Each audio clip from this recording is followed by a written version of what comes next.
Ndugu wa Tanzania, tukumbuke umoja na mshikamano wa chama ndiyo nguzo ya mapambano ya kitaifa. Tunapolinda umoja, tunalinda mustakabali wa demokrasia, na kama alivyosema Martin Luther, nguvu ya kweli hupatikana pale watu wanapoungana kwa haki. Umoja wetu ni ahadi kwa wanachama na kwa wananchi. Umoja wetu ni ahadi kwa wanachama, kwa wananchi na kwa Watanzania wote. Namba 4, uchaguzi ulionajisika wa tarehe 29 Oktoba na uvunjwaji wa mamlaka ya wananchi.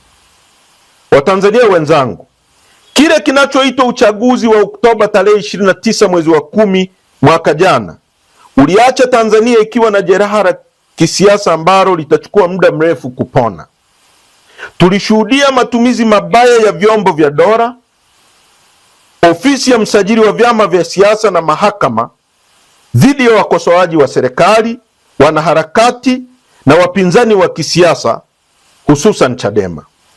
Chama chetu kilifungiwa kufanya shughuli zake za kisiasa kwa kisingizio ya kesi za uongo.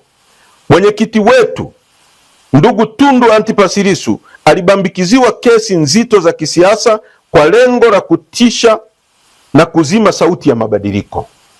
Wimbi la utekaji, utesaji na upotezwaji wa raia wasiokuwa na hatia nchini, takribani Watanzania 200 walitekwa na kupoteza katika mwaka wa 2025 pekee. Kinachoitwa uchaguzi wa tarehe 29 Oktoba haukuwa uchaguzi, ulikuwa ubatilishaji wa haki ya wananchi kuchagua na kuchaguliwa. Matokeo yaliyotangazwa hayakuwa na uhalali wa kikatiba, kisheria wala kimaadili. Mkwamo wa kisiasa tulionao leo ni zao la mifumo dhaifu ya uchaguzi iliyoshindwa kulinda katiba ibara ya 8 inayotamkwa wazi kwamba wananchi ndio msingi wa mamlaka yote na mamlaka na madaraka yote kutoka kwa wananchi. Namba 5, no reforms, no election, sauti ya wananchi na msingi wa mageuzi ya kimfumo. Watanzania wenzangu, katika kipindi ambacho taasisi za umma zilipoteza uhalali wa kimaadili na kikatiba, Chadema ilisimama si kama chama cha siasa pekee, bali kama dhamiri hai ya wananchi waliokata tamaa na mifumo wa uchaguzi uliotekwa na nguvu za dola. Kauli ya no reforms, no election haikuwa tishio wala ukaidi. Ilikuwa ni hoja ya kifizikia ya haki, kwamba uchaguzi bila mageuzi ya kimfumo na kitaasisi si zoezi la kidemokrasia, bali ni ibada ya kuhalalisha dhuluma.